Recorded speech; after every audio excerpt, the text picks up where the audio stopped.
नमस्कार प्रेक्षकांनो, ठरलं तर मग या मालिकेच्या पुढच्या जबरदस्त भागामध्ये आपल्याला एक मस्त असं ट्विस्ट पाहायला मिळणार आहे। आपल्याला आता खूप मोठा टर्निंग पॉईंट पाहायला मिळतोय आणि तो म्हणजे आता इकडे नागोबा आता गोत्यात येणार आहे। आता नेमका नागोबा कसा गोत्यात येणार, काय घडलं, हे सगळं प्रेक्षकांनो आजच्या व्हिडिओमध्ये आपण जाणून घेऊया। तर आपण असं बघतोय की सध्या प्रतिमा आत्याने आणि महिपतकडून सगळ्या गोष्टींची कबुली वगैरे देऊन घेतलेली आहे। पोलीस येऊन आता महिपतला तिकडून अटक करून घेऊन सुद्धा गेलेले आहेत। पोलीस जेव्हा महिपतला अटक करतात त्यानंतर मग प्रतिमा आत्या ही सायली आणि अर्जुनला सांगत असते की मला सगळं आठवायला लागलंय। तर महिपत हा म्हणत असतो की अगं बाहेर मी येणार आहे, बाहेर आल्यावर तुम्हाला सगळ्यांना बघतो, एकालाही सोडणार नाही। इन्स्पेक्टरला तो म्हणत असतो मला सोडा, पण कोणीच त्याला सोडत नाही। तर इकडे आता अर्जुन हा प्रतिमा आत्याबरोबर त्या स्पॉटवर आलेला होता जिकडे प्रतिमा आत्या मला सगळं आठवले, मी इथे पडले होते, इथे रविराज पडले होते, तिकडे तन्वी होती, हे सगळं सांगत असते।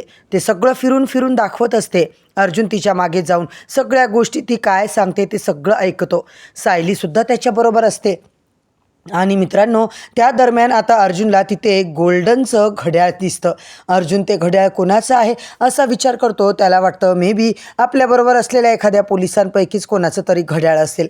अर्जुन विचारतो, पण सगळेच जण ते घड्याळ आपलं आहे असं म्हणायला नकार देतात। आता ते घड्याळ दुसरं तिसरं कोणाचंही नसून ते असतं नागोबाचं। आता नागोबा जेव्हा त्या ठिकाणी पडला होता तेव्हा अर्जुन आल्याची त्याला चाहूल लागली होती आणि मग तो तिकडून लपण्यासाठी पळाला होता। मागे फिरत त्याच्या हातातलं ते जे काही घड्याळ होतं ते तिथंच खाली पडलं। अर्जुन आपल्याला पकडेल की काय या भीतीने नागोबा मात्र परत चालला होता आणि तो धावत चालला असल्या कारणामुळे त्या घाई गडबडीमध्ये त्याच्या हातातलं ते घड्याळच खाली पडलं। ही गोष्ट त्याने स्वतः नोटीस केलेलीच नव्हती आणि आता तो मी या जंगलातून बाहेर तर आलोय, पण लवकरच इकडून आता मला सटकलं पाहिजे, कोणी मला बघायच्या आत, असा विचार करून इकडं तो निघालेला असतो। आणि तेव्हा त्याच्याजवळ घड्याळ नाही, ही गोष्ट त्या मूर्खाच्या लक्षातच आलेली नसते। आता नागोबाची पॅन्टही थोडीशी फाटली, त्याच्या अंगाला माती वगैरे लागली, खरचटलं, पण नागोबाच्या लक्षात या सगळ्या गोष्टी येतच नाही। नागोबाच्या लक्षात फक्त एकच गोष्ट येते प्रेक्षकांनो, ती म्हणजे आपल्याला काहीही झालं तरी इथे थांबायचं नाही, आपण लवकरात लवकर काहीही करून घरी गेलं पाहिजे। आता दादाला आपण जर भेटलो तर सगळ्या गोष्टींची वाट लागेल आणि इकडून हा नागराज तिकडून घरी पळालेला असतो। इकडे प्रतिमा आत्या सांगत असते की मी इथेच पडले होते, मी रविराजांच्या जवळ जाण्याचा प्रयत्न करत होते, पण मला उठताच येत नव्हतं, हलता येत नव्हतं, म्हणून मग मी कोणी मदत मिळेल का याच्यासाठी वाट बघत होते। माझ्या आजूबाजूला डोक्याला सगळीकडं लागलं होतं, मला काही समजत नव्हतं। त्यावेळी त्या ठिकाणी महिपत आला होता आणि महिपतनेच मला चक्क बाहेर यायचं आहे का असं विचारलं सुद्धा होतं। मी होकारही दिला आणि वर हात करून मला बाहेर काढ असं सांगितलं। त्यावर महिपत म्हणाला, तुझं मरण माझ्याच हातून लिहिलं आहे प्रतिमा, मी तुला काढायला नाही ग, वरती पोचवायला आलोय। मग त्याने तिथे जळतं लाकूड घेतलं आणि ते माझ्या तोंडावर मारलं आणि सगळं संपलं असं आता प्रतिमा आत्या बोलते आणि मोठ्याने ओरडते। त्याबरोबर अर्जुन प्रतिमा आत्याला जवळ घेतो, शांत व्हायला मदत करतो। आत्या असं सांगतो, त्याचबरोबर आता प्रतिमा म्हणते की आज ना मला सगळं आठवलंय, माझ्या आयुष्यातला एवढा मोठा प्रसंग मला आठवत नव्हता, कसं आहे ना, पण आज अर्जुन, सायली तुमच्या दोघांमुळे मला माझा संपूर्ण भूतकाळ आठवला आणि माझ्या भूतकाळात घडलेल्या अपघाताचा जो काही कटाचा कारस्थानाचा पडदा आज मी पूर्ण पडद्याचा फाश केलेला आहे आणि तुमच्यामुळे मला माझ्या नवऱ्याला न्याय मिळाला आणि इतकी वर्ष मी सगळं भोगलं, सगळं सोचलं होतं, पण आज त्या प्रत्येक गोष्टीचा हिशोब झाला। आज त्या महिपतला अटक झाली। सायली, अर्जुन आता असा प्रयत्न करा की तो महिपत सुटता कामा नये, तुरुंगामध्ये चांगला सडत राहिला पाहिजे तो आणि त्याला त्याच्या प्रत्येक कृत्याचं, प्रत्येक पापाचं फळ भोगावं लागलं पाहिजे। त्यावर अर्जुन म्हणतो, हो आत्या, तू काळजीच करू नकोस, पोलिसांनी त्याला आता अटक करून घेतलेली आहे ना, आता तो सुटूच शकत नाही। त्याच्यावर अशी एक कलम लावतो ना की आयुष्य त्याचं पूर्ण जेलमध्ये सडून जाईल, त्याला बाहेरचं खुलं आकाश, आता खुली हवा पाहायलासुद्धा मिळणार नाही। पण आता आपण आधी सगळ्यांनी घरी जाऊया, सिनियर तिकडे काळजीमध्ये असेल, तो आपली वाट बघत असेल, चल। अर्जुन लगेचच इकडे प्रतिमा, सायली आणि चैतन्य तिघांनाही घेऊन तिकडून निघालेला असतो। आणि प्रेक्षकांनो, आता इकडे तो निघालेला असताना त्याच्या डोक्यात मात्र एकच विचार, तो म्हणजे हे घड्याळ कोणाचं. आता नाही, हे घड्याळ जर कोणाचं असतं तर तो मागायला आला असताना तिथल्या लोकांपैकी असतं तर, पण तिकडं कोणीच नाही असं म्हटलं. तिथल्या कोणाचं नाहीच येते, हे घड्याळ आपलं आहे असं कोणी म्हटलं नाही. एवढ्या महागड्या ब्रँडचं घड्याळ एखाद्या हवालदाराने किंवा इन्स्पेक्टरने वापरणं परवडण्यासारखं नाहीच आहे. म्हणजे हे घड्याळ एखाद्या हायफाय आणि मोठ्या व्यक्तीचं आहे. पण तिथे तर फक्त मी, चैतन्य, 2च पुरुष होतो. मग आमच्याकडे तर हे घड्याळ नव्हतं. चैतन्यसुद्धा या ब्रँडचं वॉच वापरत नाही. मग आता हे घड्याळ आलं कसं? हे आहे कुणाचं? अर्जुनच्या डोक्यात तोच विचार आता फिरत असतो. प्रेक्षकांनो, तो विचार करतो, याचा अर्थ आमच्या व्यतिरिक्त तिथे आणखीन कोण उपस्थित होतं का, जे आमच्या नजरेतून सुटलं असेल? कोण असेल ती व्यक्ती जिच्या हातातलं हे घड्याळ खाली पडलं? महिपत तर हे असलं घड्याळ वापरत नाही. महिपतला मी हिअरिंगमध्ये बऱ्याच वेळा बघितलं आहे. मधुभाऊंची केस सुरू होती तेव्हा बऱ्याच वेळी चौकशीच्या वेळी महिपत कटघऱ्यात येऊन उभा होता. तेव्हा त्याने हात टेकले होते त्याच्यावर, पण तेव्हा मला जाणवलं की त्याच्या हातात वगैरे काही घड्याळ नसतं. म्हणजे हे त्याचं तर नाहीच आहे. आता अस्मिताला सचिनची खूप आठवण येत असते आणि ती आता कल्पनाला म्हणते, बघितलंस का मॉम, या सचिनला माझी आठवण येते का? एकतरी फोन त्याने अजून मला केला आहे का बघ ना. हा असाच आहे. त्याचबरोबर कल्पना ही तिला आता म्हणत असते की हे बघ अगं, तो कामामध्ये असेल, कामात बिझी असताना माणूस कसा काय फोन करेल? तू उगाच आता विचार करू नकोस बरं. तू फार विचार करतेस ना, मग तुला त्रास होतो. अस्मिता, इतकी जर तुला त्याची आठवण येते ना, तर एक काम कर, तू त्याला का नाही फोन करत? बघ ना तो कुठे येते, म्हणजे तुला कळेल. त्याबरोबर अस्मिता म्हणते, सचिनच्या फोनवर फोन लावते. आता सचिनच्या समोर इकडे साक्षी असते, त्यामुळे सचिन अस्मिताचा फोन कट करतो. आता अस्मिता त्याला पुन्हा पुन्हा ट्राय करते, सचिन पुन्हा पुन्हा कट करतो. आता ही गोष्ट साक्षीने नोटीस केली. कोणाचा फोन आहे सचिन असं विचारल्यावर सचिन म्हणतो, अगं माझ्या कॉलिगचा फोन होता. ॲक्च्युली तिला असं वाटतंय की मी तिला तिच्या कामामध्ये मदत करावी, पण आता मी खरं बोलू का, तर मला माझा सगळा वेळ फक्त तुला द्यायचा आहे सॅम. तुझ्याबरोबर मस्त मला काम करायचं आहे, वेळ घालवायचा आहे, आणि जर मी आता हे काम करायला हातात घेतलं ना, तर मला खरोखरच खूप बिझी होऊन जाईल आणि परत तुझ्याकडे यायचा काहीच उपयोग होणार नाही ना, काही अर्थच उरणार नाही मग परत आल्याचा. म्हणून मी ठरवलं आहे की मी काहीच काम करणार नाही, काहीच नाही करणार, म्हणून त्यासाठी मी तो फोन घेत नाही आहे. पण जर तुझी इच्छा असेल की मी तो फोन घ्यावा, तर मग मला काही हरकत नाही, मी घेतो तो फोन. मग मी आता काम करेन, मग तुला चालेल का? त्यावरती म्हणते, नाही रे सचिन, बिलकुलच नाही. तू काही काम करायचं नाही, तू फोनही घेऊ नको, त्यापेक्षा तो फोन कट कर टाक. आणि मग काय, त्याचबरोबर मग सचिन म्हणतो एक्झॅक्टली, आणि मग सचिन तो फोन चक्क कट करून जातो. प्रेक्षकांनो, सगळ्यात आधी आता अस्मिताचा नंबर तो ब्लॉक लिस्टमध्ये टाकतो, जेणेकरून त्याला अस्मिताचा फोन पुन्हा त्याच्या फोनवरती येऊ नये. त्याच्यानंतर मग आता इकडे सचिन साक्षीला म्हणत असतो, बाय द वे चल ना सॅम, मी तुझ्यासाठी काहीतरी छान कॉफी वगैरे बनवतो. तो आता विषय बदलायचा प्रयत्न करतो. आणि दुसरीकडे मात्र कल्पना ही अस्मिताला समजावते, अगं अस्मिता, तो कामात असेल काहीतरी महत्त्वाच्या, म्हणून तो तुझा फोन उचलत नसेल. प्रत्येक वेळी तू फोन केल्याबरोबर लगेच त्याने फोन उचलायलाच हवं असं काही नाही आहे गं. कधीतरी तो कामात असेल, कधी घाईत असेल, या गोष्टी तू जरा समजून घ्यायला हव्या की नाही. त्याचबरोबर प्रेक्षकांनो, दुसरीकडे अर्जुन, रविराज, सायली, प्रतिमा सगळेच आता घरी आलेले असतात. अर्जुन सगळ्यांना ते घड्याळ दाखवतो आणि म्हणत असतो की सगळं व्यवस्थित झालं, पण एक आणखीन कोडं मात्र गुलदस्त्यामध्ये राहिलं, ते म्हणजे हे घड्याळ. त्यावर सगळेच म्हणतात, म्हणजे? त्यावर आता अर्जुन म्हणतो, हे घड्याळ एका खूप मोठ्या आणि महागड्या कंपनीचं आहे. हे घड्याळ प्रतिमा आत्या सायली आपल्याला ज्या ठिकाणी सांगत होती ना, त्या ठिकाणी आठवतंय वगैरे, तिने कुठं काय घडलं सगळं दाखवलं, तिथेच मला हे सापडलं.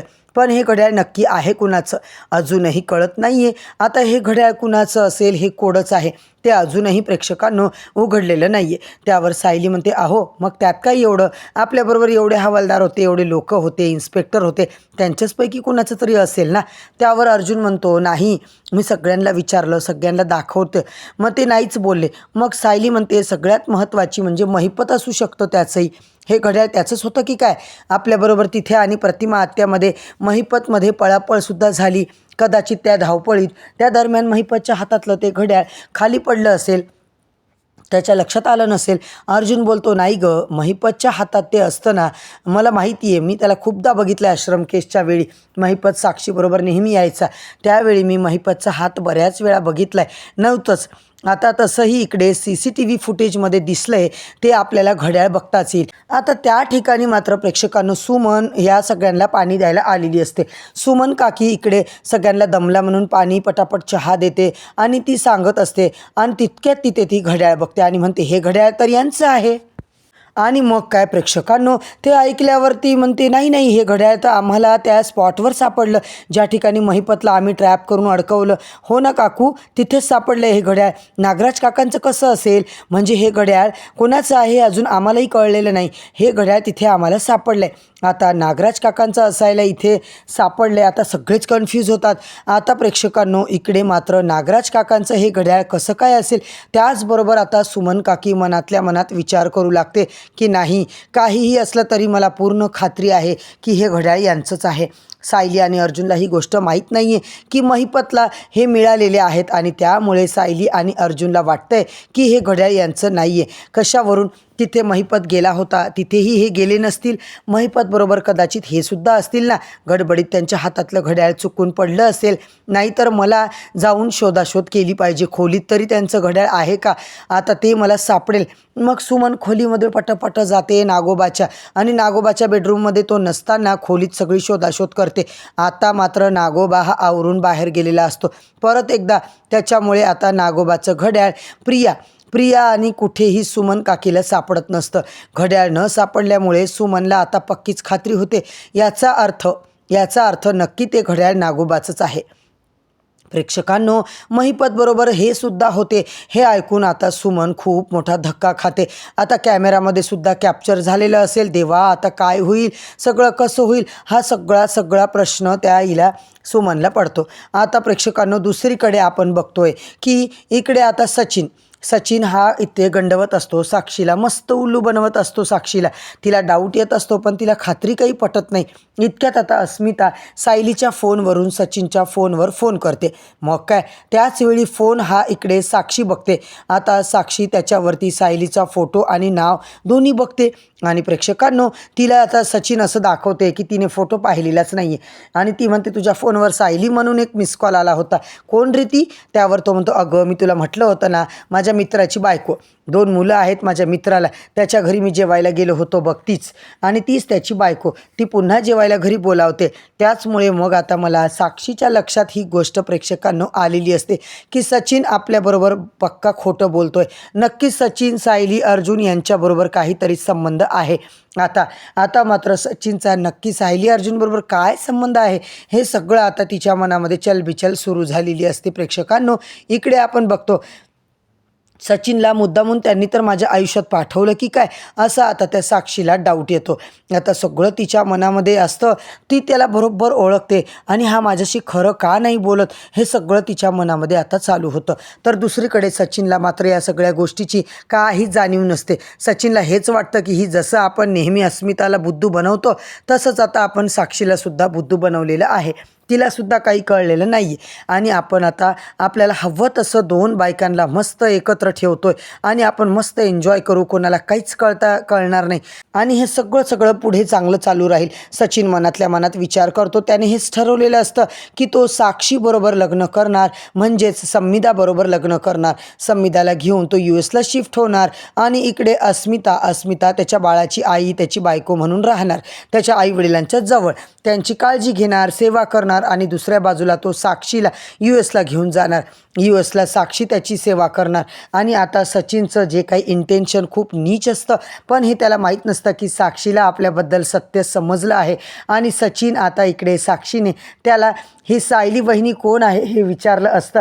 त्यामुळे थोडा भांबावतो, विचार करतो काय करू, सायली वहिनींचा नंबरसुद्धा ब्लॅकलिस्टेड करू का? नाही, नको, सगळ्यांचेच नंबर ब्लॅकलिस्टला टाकले तर मग आता कळून जाईल ना कसं आहे. मला कोणी कॉल वगैरे केले तर तिकडे काही घडलं तर नको, त्यांना डाऊट यायला नको माझ्यावर. तर दुसरीकडे आता प्रिया जी आहे ती खूपच जास्त घाबरलेली असते. प्रिया विचार करत असते की नागोबा तर काही फोन उचलत नाही आहे, महिपतचा काही पत्ता नाही, अर्जुनने काय ट्रॅप रचला असेल महिपतला अडकवण्यासाठी, त्यामध्ये महिपत अडकला तर नसेल ना?